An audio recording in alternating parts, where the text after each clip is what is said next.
Good afternoon. My name is C. Riley Snorton, and I am the interim faculty director for the Center for the Study of Race, Politics, and Culture, and a professor of English and Gender and Sexuality Studies. Today, it is my privilege to serve as the moderator of this discussion on center and department relations. Before we jump into the discussion with introductions, I want to take a moment to thank the staff at the center, Tracy Matthews, Marilyn Willis, Jacqueline Gaines, and Tiara Kilpatrick, as well as my colleagues on the Academic Unit Committee for making this event happen. For those joining us for the first time, the Academic Unit Committee was formed in the summer of 2020 to explore the possibility of funding a new department devoted to the study of race at the University of Chicago in the wake of faculty, student, and staff mobilization with the More Than Diversity campaign and the global flurry of insurgency and protest against anti-Black state violence and white vigilantism. In this speaker series, we are soliciting advice from experts in the field of race and ethnic studies regarding the institutional commitments necessary to establish a department dedicated to the study of race at the University of Chicago. This is the fourth installment in this series, and so far we've heard from leading figures in the fields of Black studies and Indigenous studies. Please join us on March 19th for the next iteration of this series on Asian and Asian diaspora studies with Victor Bhaskara from UCLA and Natasha Sharma from Northwestern University. As mentioned, today's session focuses on the relationships between centers and departments, and I'm honored to introduce two luminaries in their respective and convergent fields, scholars, teachers, friends of my mind, mentors, and collaborators, Professors Farah Jasmine Griffin and Tricia Rose. Farah Jasmine Griffin is the chair of African American and African Diaspora Studies, director of the Institute for Research in African American Studies, and the William B. Ransford Professor of English and Comparative Literature and African American Studies at Columbia University. She has published widely on issues of race and gender, feminism, jazz, and cultural politics, and writes across multiple modalities. In terms of books, Griffin is the author of Who Set You Flowin', The African American Migration Narrative, Beloved Sisters and Loving Friends, Letters from Rebecca Primus of Royal Oak, Maryland, and Addie Brown of Hartford, Connecticut, 1854 to 1868, If You Can't Be Free, Be a Mystery, In Search of Billie Holiday, and co-author with Salim Washington of Clawing at the Limits of Cool, Miles Davis, John Coltrane, and the Greatest Jazz Collaboration Ever. Her most recent book, published in 2013, is Harlem Nocturne, Women, Artists, and Progressive Politics During World War II. Professor Tricia Rose is the Chancellor's Professor of Africana Studies, Associate Dean of the Faculty for Special Initiatives, and Director of the Center for Study of Race and Ethnicity in America at Brown University. She specializes in 20th century African American culture and politics, social thought, popular culture, and gender. Rose is the author of the multi-award-winning book, Black Noise, Rap Music and Black Culture in Contemporary America, as well as Longing to Tell, Black Women Talk About Sexuality and Intimacy, and The Hip Hop Wars, What We Talk About and When We Talk About Hip Hop and Why It Matters. Thank you so much for being here with us today. I have many questions to ask you both, and before jumping in, I'd like to invite those watching to also raise your questions by using the Q&A feature in Zoom. So let's begin.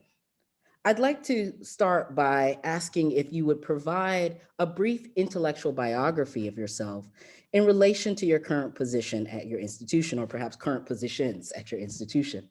What are some of the questions you have sought to address in your research and publications, and how does your institutional location support or possibly hinder or shape your research interests?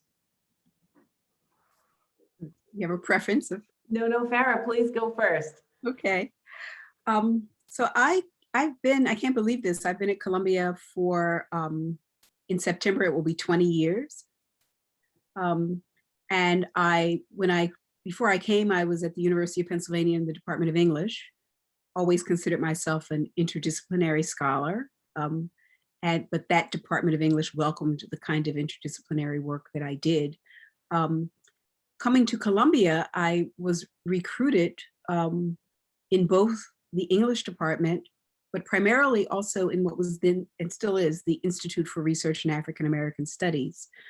And so I was jointly appointed, and I still am jointly appointed.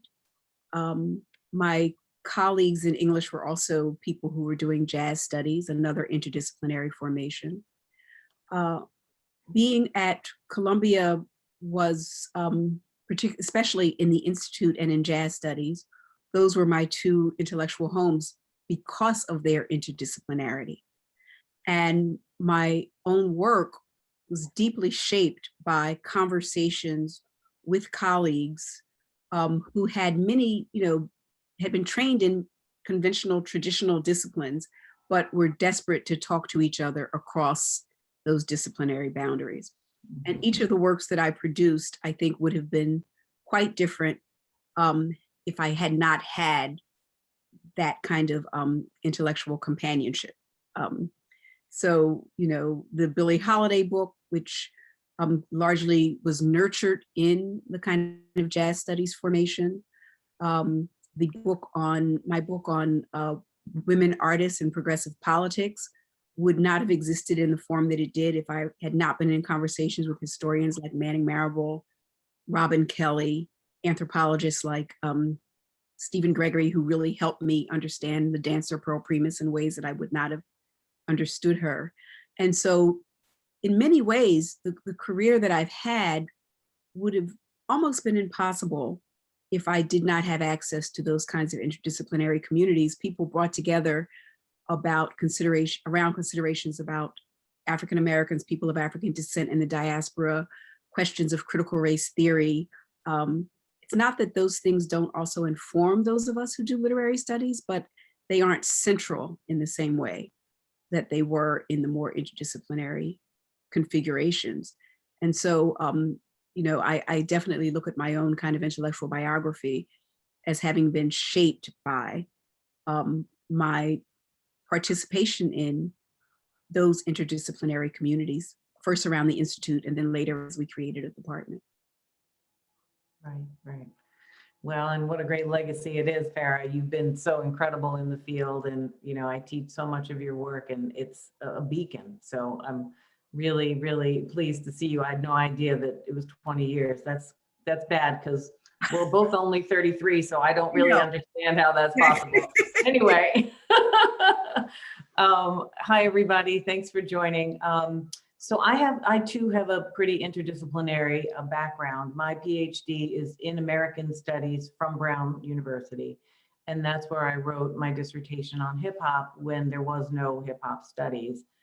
And my first job was at NYU, jointly held between a brand new Africana Studies department there. I was the first hire, and other than the chair who, was Manthia Diawara. And then my tenure home, though, was in history because there were no tenure lines in Africana Studies. It was actually a program at the time. I stayed there for about 10 years.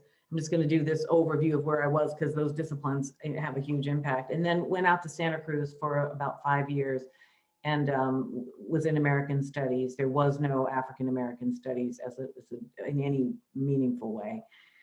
And then came back to Brown in Africana Studies with a tenured position home in Africana Studies, and eventually directed the Center on Race and Ethnicity. In terms of my intellectual background, it's been incredibly important and always interdisciplinarily. My questions are always object questions, that they're not disciplinarily bound. That is to say, it depends on what I'm interested in. And those questions then shape the kinds of methods that I use. Now, I can't use all methods because I'm not trained well enough in them. But I don't begin with the idea that I'm an empiricist, so I have to search for an empirical question. It doesn't start with the method. It starts with the intellectual curiosity. So, my primary way of approaching things is as close to a cultural studies approach as many of you might be familiar with, so that it's a kind of a cultural analysis that's deeply tethered to a systemic or structural analysis. What are the institutional factors in play, and the the focus of my work has consistently been African Americans, which means they're not an object, they're the subject of the work. And in order to make that true, I have to then think, well, what are the positions and circumstances and conditions and traditions and ideas and practices and aesthetics and politics of those communities that I need to deal with in order to answer the questions I'm interested in about that subject. That's virtually impossible to do in most disciplines, because most disciplines take Blackness, Black people, almost any people of color, but especially Black people, as objects of study. And once they're objects of study, the question of what their experiences are from a subjective standpoint and what those legacies and traditions that they bring to the table are less centered.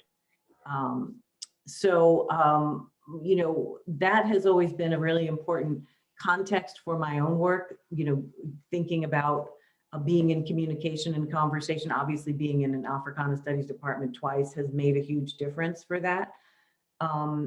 It is different, and I don't know if we'll have time for this, but you know, the complexity of managing a global formation for an Africana Studies department versus, say, a US formation is significant, because you have both more complexity and interesting points of connection, but you also have fewer people who might be doing what you're doing in a national context or in a gendered context or whatever it happens to be.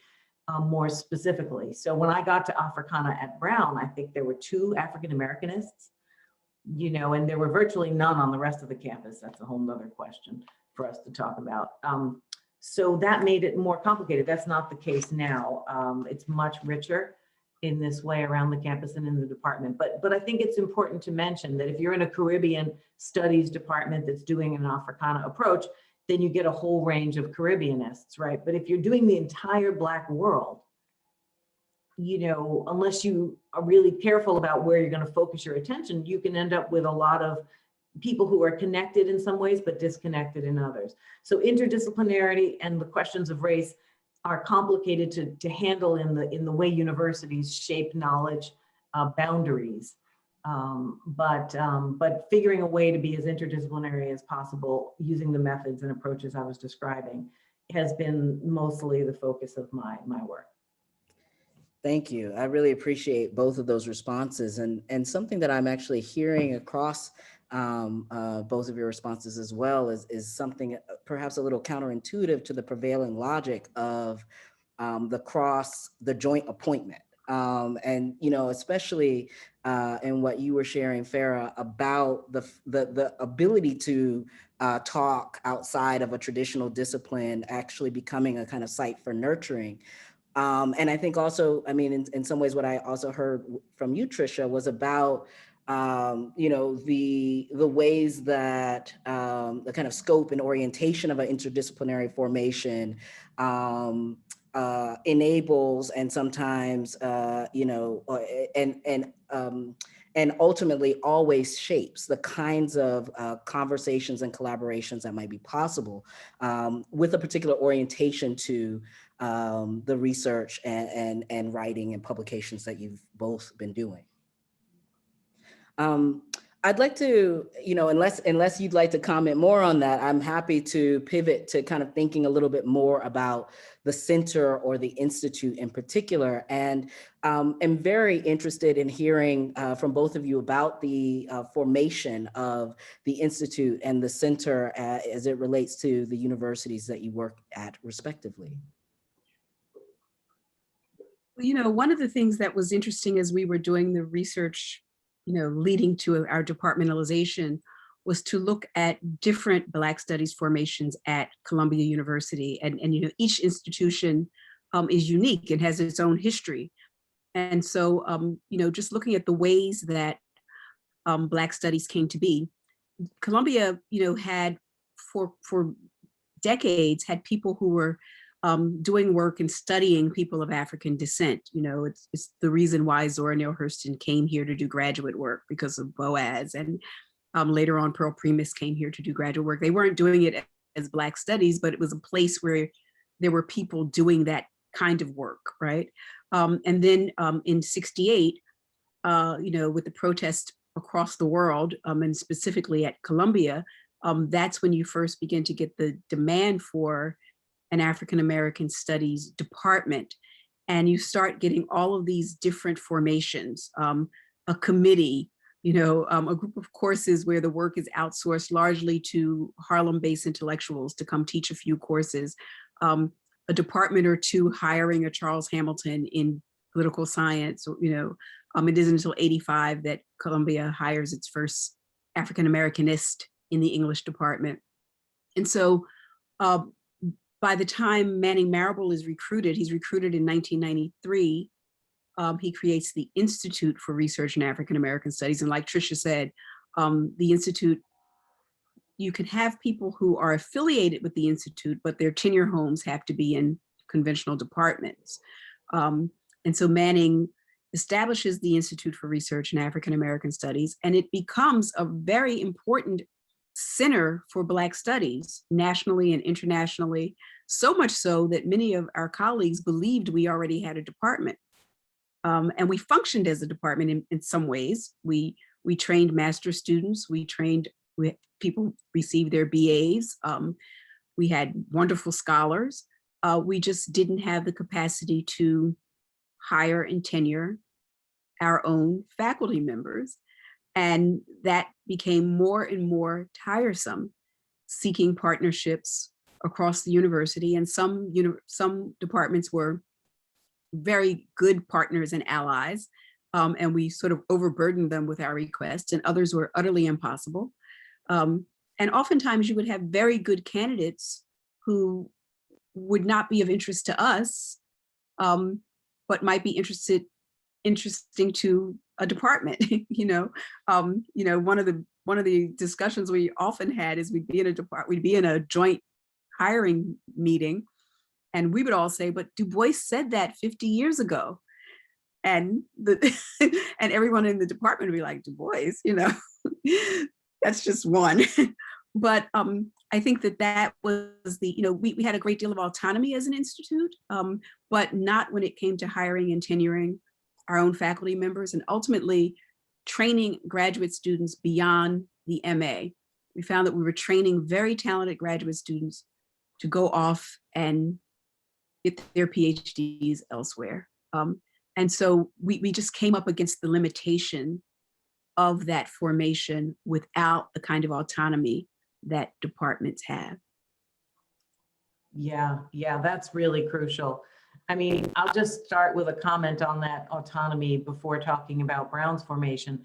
I mean, it's not just, autonomy is critical, but it's also a proxy for the intellectual trajectory of the work, because who you can get hired, right, in an English department at said university, or who you can get hired in a history department or in an anthropology department, a sociology department, right?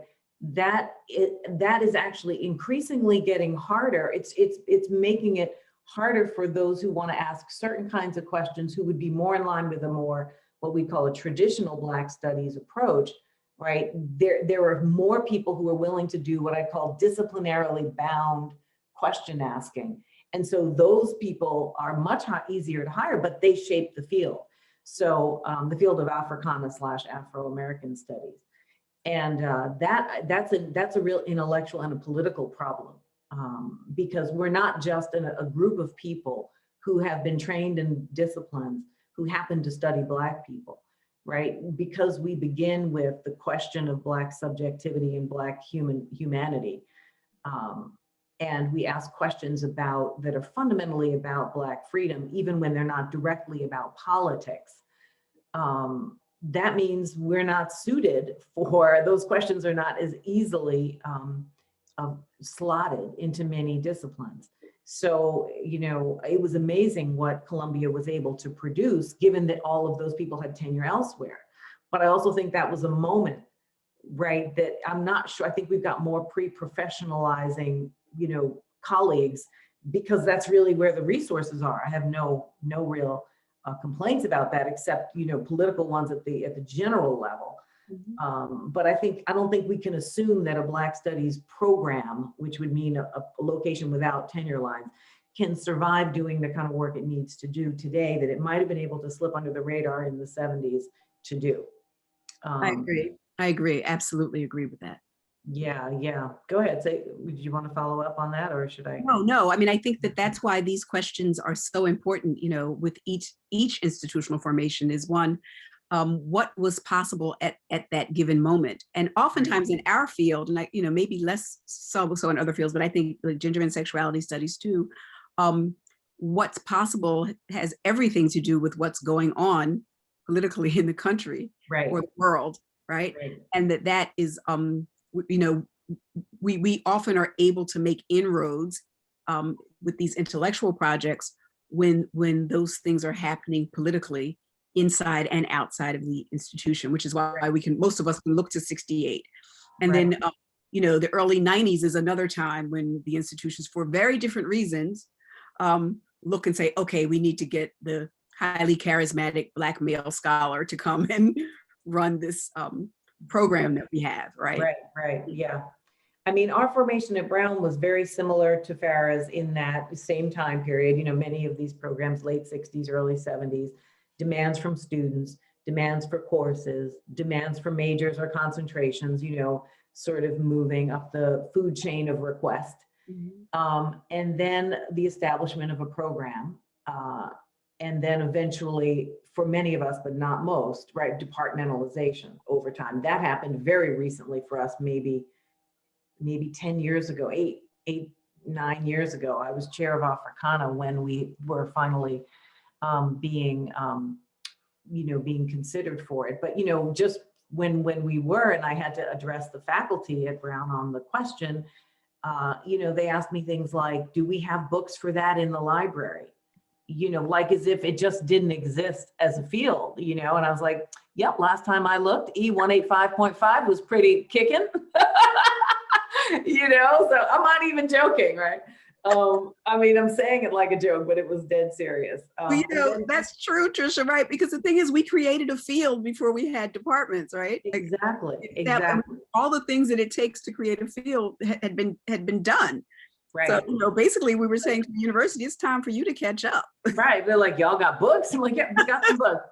And, so one of the things that makes Brown's formation a little bit different was that we started with a theater and an academic program at the same time. And that's an unusual formation still. And it's a very fruitful and generative one because it connects performance and creativity and storytelling and the arts to the field itself, and it also very early on had some global dimensions. We were very clearly working in Brazil early on with Anani Juzenyo, and also Rhett Jones, who was a Black Studies historian, was also doing comparative Indigenous, Native American, Black history and analysis. So those two things were always part of the kind of Brown ethos.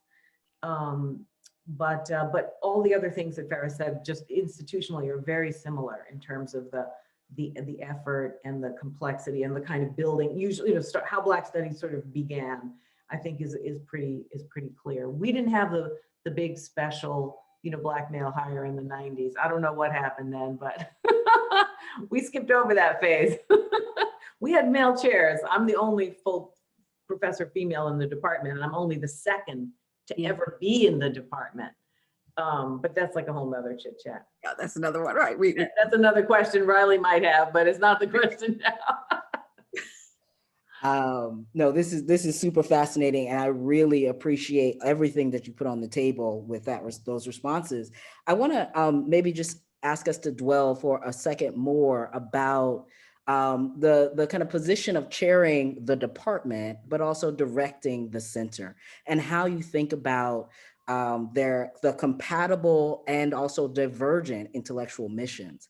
Is it about audience? I'm really drawn to the language that you use, Tricia, about there being both an intellectual and a political mission. And how do you see the center and the department, or the institute and the department, working together? And also, when are those moments of meaningful difference as it relates to the intellectual and political missions? Yeah.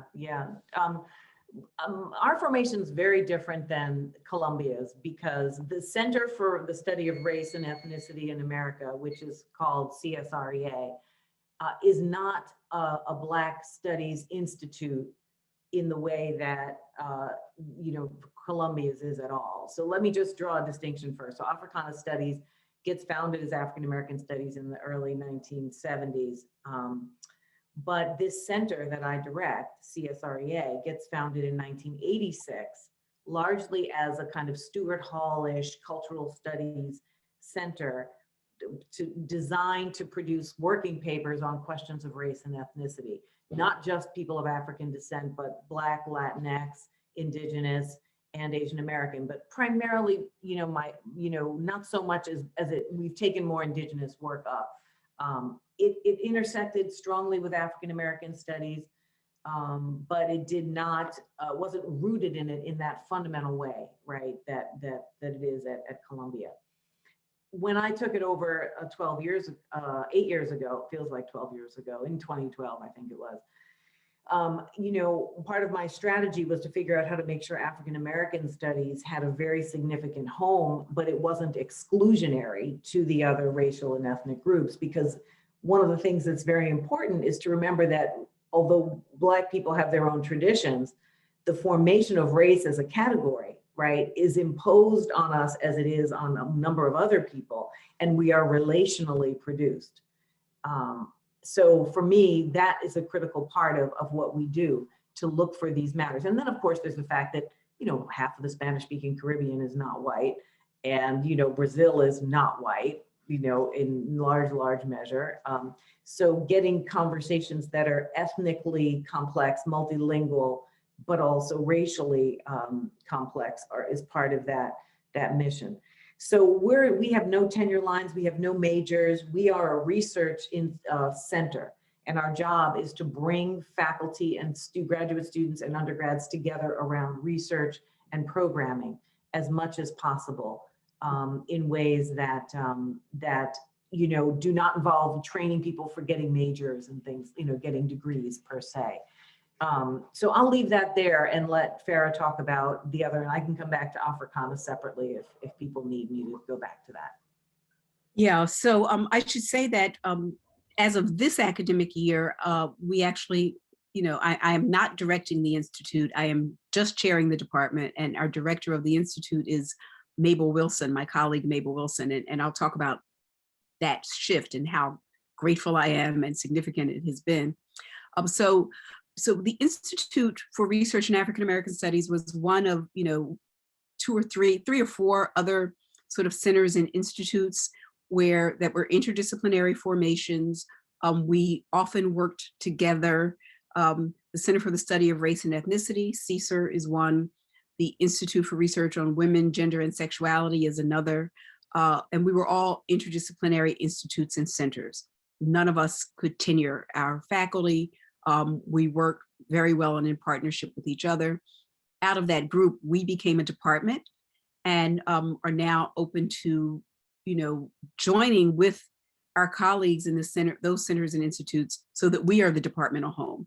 So we will be having a joint search with the Center for Study of Race and Ethnicity next year, for instance. So because the Black Studies formation at Columbia was the Institute, it was that group of people, my colleagues, who decided that we would write the proposal, and I can go about the history later on, write the proposal for the department. And one of the things we decided, because we knew that this would be perhaps preferable to the institution at large, is that, we decided we did not want the Institute to become the department, that we wanted a department and we wanted to hold on to the Institute, and that they actually were related, but they serve two different functions. So that the department is the place where the tenure home was. The department would grant the bachelor's degree, the master's degree, and eventually the PhD. The department had some programming. The department was primarily the kind of academic intellectual unit. The Institute would still be the source of most of the programming, not all, but most of the programming. The Institute would continue to be outward facing as well as inward facing. We're very much engaged in our surrounding community, Upper Manhattan, Harlem, Washington Heights, and New York City. So the Institute would continue to function in that way.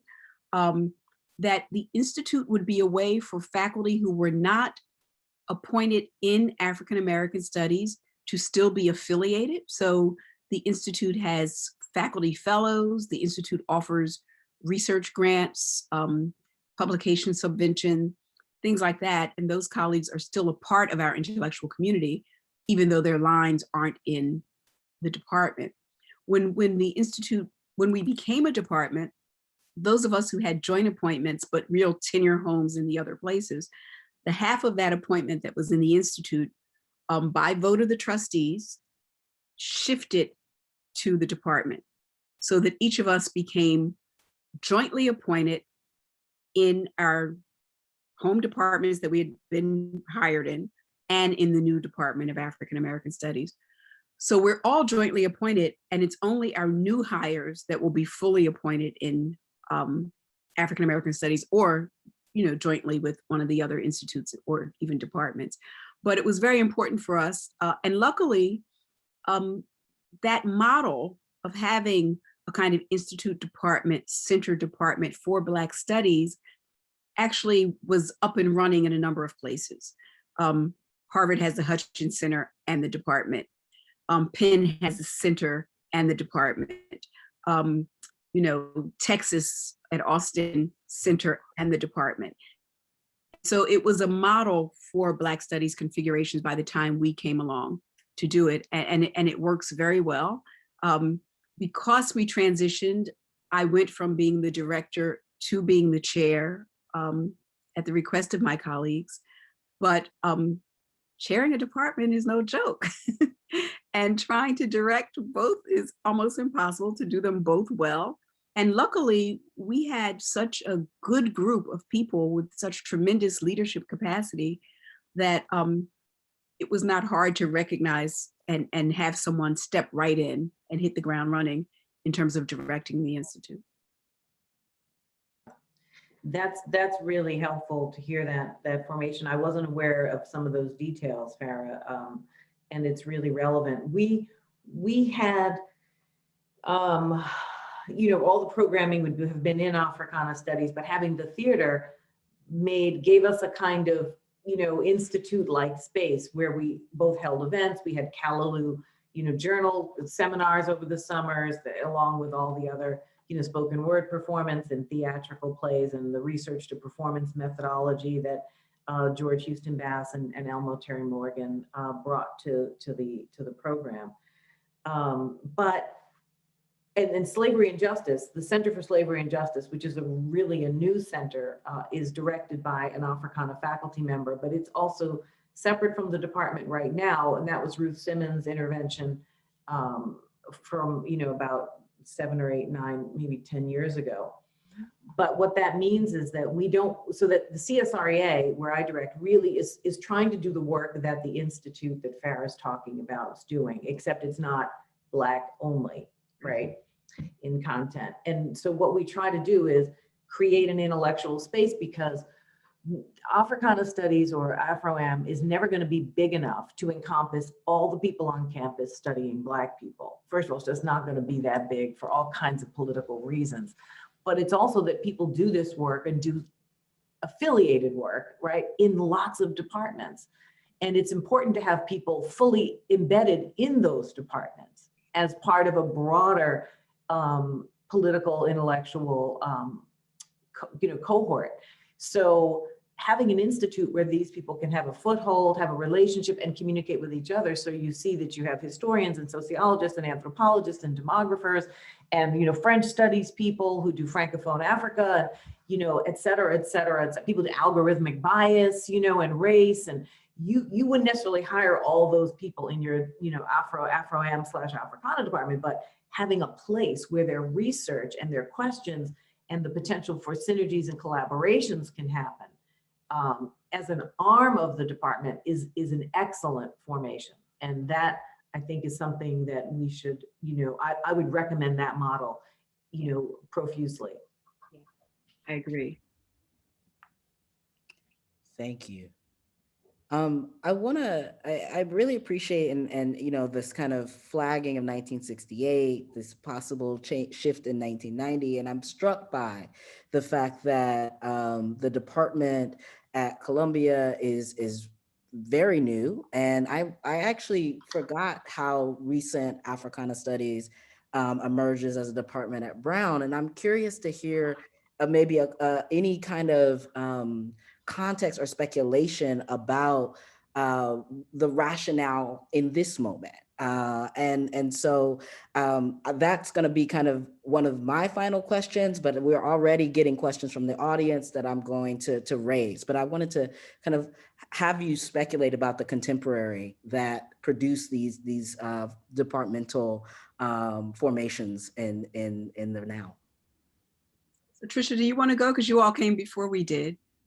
Oh, yeah, I guess, but not by that many years. I think we were, I am so bad with history dates and the like. I guess we were something like 2010, Okay. something like that. Yeah. But, there had been a lot of struggle over it, right? There was a lot of resistance to making us a department. And, it's a classic situation where it's veiled explanations. What do you actually do that's different?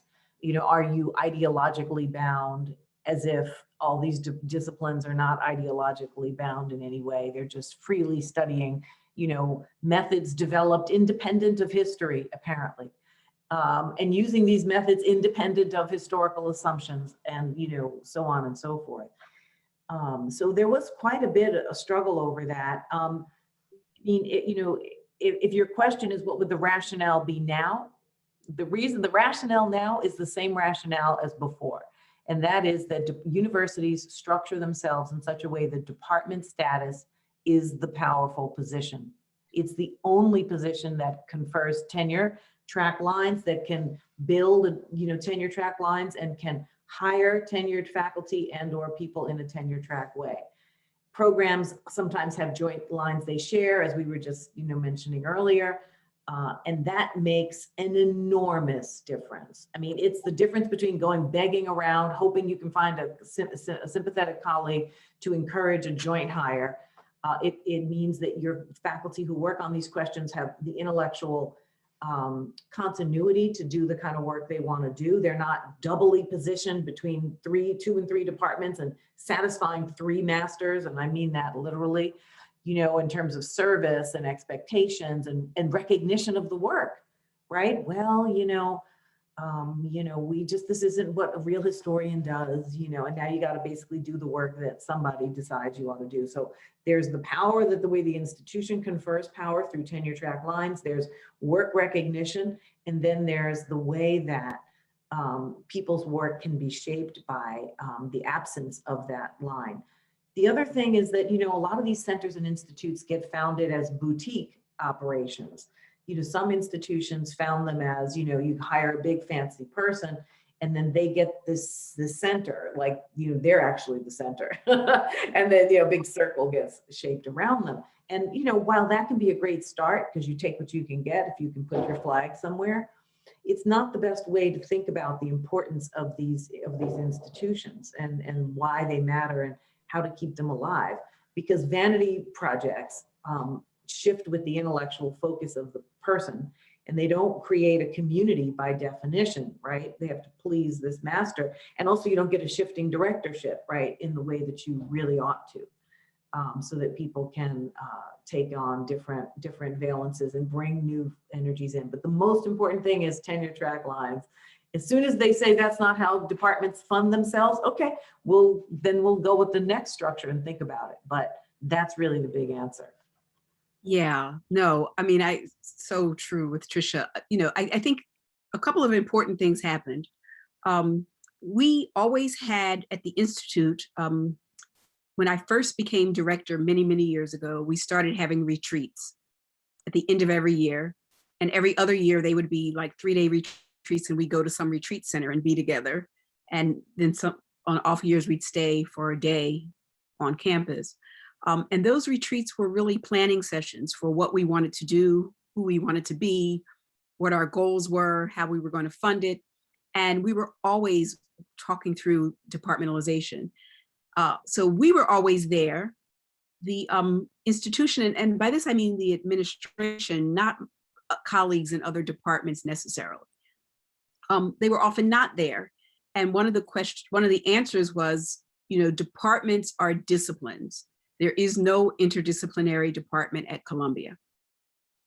But we were still thinking, writing about and writing down little papers for ourselves about why this could be a department. And then something happened within the institution that made administrators decide that maybe they should look at the various centers and institutes together, some of whom wanted to break up, some of whom were thinking about departmentalization. There was some expressed desire to bring us together if we were going to be a department, to bring African studies and African American studies together. There was a committee formed to study that. Because we had been meeting for years, we had the proposal. We had it. And we also had a national formation at peer institutions where we were among the only ones of the peers who didn't have the department. And so the committee that met to study that came out of that meeting supporting our departmentalization. And then I should say this, and when things don't work, you say it, and when they do work, you have to say it too. From that moment on, we had the backing and support of the administration.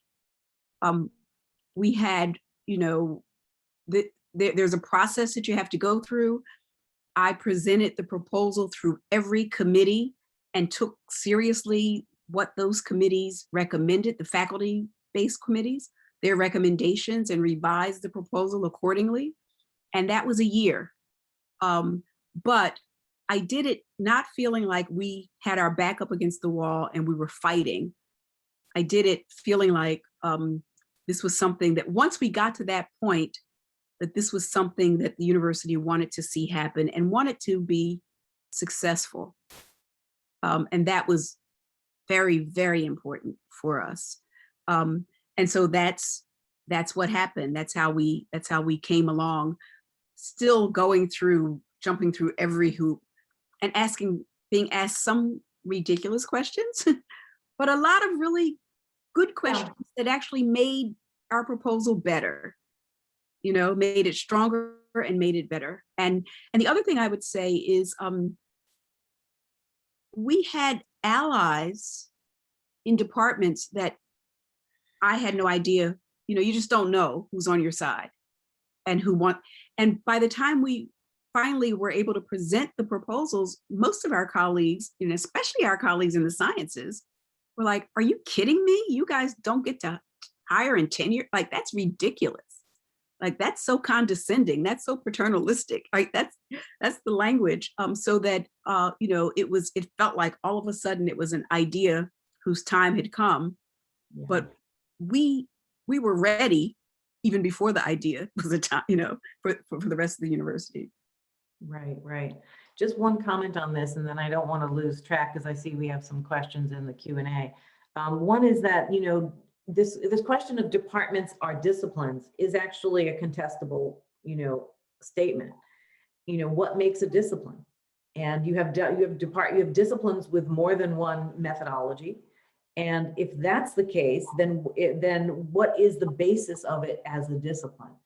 And when you really do historiographical, research on the formations of these disciplines, you'll see that they're not as coherent and organized as they think they are, and they're not as cleanly, linear as they want you to think. So anyway, I just wanted to point that out. I mean, maybe Columbia's got a pure history here, but yeah. Right. but overall, I think that's a fiction.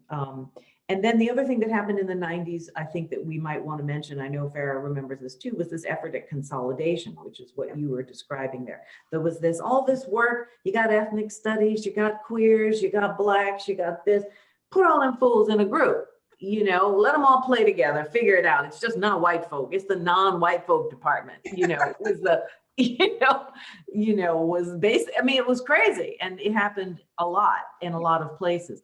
Now, sometimes that can work because some of the synergies made sense, but it's also really troubling because it shows a lack of comprehension about the formations and why those formations are so different and important. Right. Thank you. And that is an incredible segue to one of our questions from Jafari Allen. He states, thank you for this crucial conversation with these key scholars and builders. I'd love to hear Professor Rose reflect on the shift from the Africana Studies, African American Institute formation that she was so critical to growing at NYU to social cultural analysis, joint with a number of other interdisciplinary programs. What are some of the advantages and drawbacks to this recent move? Yeah. Well, that was a big issue with NYU, Jafari. It's nice to I don't see you, but it's nice to hear you. It would be great to see you too. Goodness, there was a lot of battle about tenure homes at NYU. And there was a fundamental, I think, hierarchy, Asian American and I think it was Pan-Asian, studies. I forgot the acronym for it. Had a lot of issues with this American studies, even though they were pretty well established for a long time, had issues with this. And so social and cultural analysis feels like an absurd structure to me. But admittedly, it came into formation after I had left, Jafari. So, I was not part of that particular logic. But to me, thank you, Riley, for noticing, it's a perfect segue from my point, which was like, put all the social and cultural analysis of people of color in one place. If that's not an argument that the disciplines are raced, I don't know what is. They're actually making a better argument about the racialization of their own legacy when they do that than anything else. So now again, I think institutes and centers that can get funding to support research across spaces, I think is a great idea, right? To augment places. So if you want to have an institute on, say, race, gender, and sexuality in the US or in the Americas, potentially, then that can be an offshoot of all of these kinds of departments of ethnic studies, of queer studies, of Black studies, without disbanding those FTE-based departments, right? That should exist for intellectual reasons. So that's how I would handle that kind of space for broader collaboration without dismantling or just kitchen sinking, throwing everybody into one box. Farah, I don't know if you have any thoughts about that. No, I absolutely agree with you. In fact, I'm going to borrow that kitchen sinking. Like that's not what we want to do, right? Yeah. And also, if that move is a move that's really about taking resources away, right? Yeah, you don't get 4 times the budget when 4 units come together. Exactly, right. Or space, or any of that, right? Right. Or FTE, or even hiring capacity. Right. Yeah. Well, I think this question is in some ways a continuation of what we're here at in terms of thinking about budget and resource. From Brandon Sward, can you talk a bit about how to achieve equity within formations like ethnic studies? Some schools like UCLA have separate departments, and Brown as well, African American, Chicano studies, et cetera. But what about when there's a single department? And how does it change if that department is understood as American studies, ethnic studies? And in some ways, and I hope this is a friendly amendment, Brandon, because I think that this also returns us to the question of the global when thinking about Black studies. How do we think about the kind of ethnic formulations that are that exist within that formation as well? And what is this relationship, perhaps against Kintra's thinking, but towards something like equity, coverage, scope, spread, honoring the breadth of the field? Farah, all of those, yeah, I think one of the things that one has to respect is that each of those kinds of formations have their own intellectual genealogy, right? And like Tricia said, my degree is in American Studies from Yale. And American Studies at Yale had a particular genealogy. American Studies as a formation has a particular genealogy that has a relationship with Black Studies, but is not the same, right? And so that what gets done in those departments and programs it's very important work. But it can look differently, right? And so I think that that's one of the things that to me is the biggest distinction is what are the formation, ethnic studies has a different intellectual genealogy. And sometimes those are complementary and sometimes they are not. And for instance, with us, we aspire to be, to have greater diasporic coverage. We have an African studies, a department that includes African studies. And our colleagues in African studies, rightly so, wanted to remain autonomous from us. They did not want to become Africana or African and African American studies. Very different intellectual genealogies, in general and at Columbia. And so what diaspora looks like for us, even with all the complexities that Tricia talked about, made more sense for us to be thinking about the Caribbean and Latin America, that made more sense, or even Afro-European studies, a way of coming together around those formations just made much more sense, and those kinds of collaborations in our instance. Yeah. There's, there's both, genealogy and institutional formation that go on simultaneously, and they're, sometimes they look like the same thing because all these institutions mirror each other so much. Ethnic studies began largely as a challenge to the homogeneous origins of American studies. It was really a way to sort of say, look, you can't just study America as if it's an all-white nation, which it largely did. When Farah and I were in graduate school, you couldn't have expected to get a tenure track job in a Black Studies department because there weren't any. So you did your work in American Studies and hoped you got a job in American Studies and or joint with English or joint with history or joint with, sociology in some cases. But it was usually literature and history for the most part. Exactly, right. That we had those kinds of options with. So in terms of equality, a lot of this is going to be about figuring out what the specific genealogy is. And is it a genealogy that's domestic? Is it about the US nation state or the US empire? Or is it about, say, Latinx people across the globe, right? So, Centers for Latin American Studies, is it good to say, is it Centers for Latinx and Latin American Studies? Is it that you want to break up the location and sustain the kind of ethnic context, or do you want a kind of national framing, right?